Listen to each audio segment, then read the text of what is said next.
স্বাধীনতাৰ বুঝলতে কেন সকল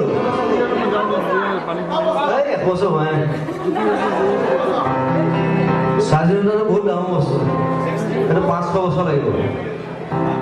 স্বাধীনতাৰ বুঝলতে 500 বছৰ গ'ল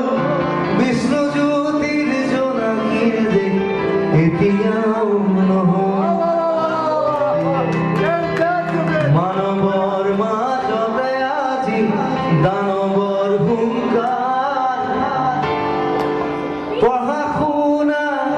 সংস্কৃতি সকলো অসাৰ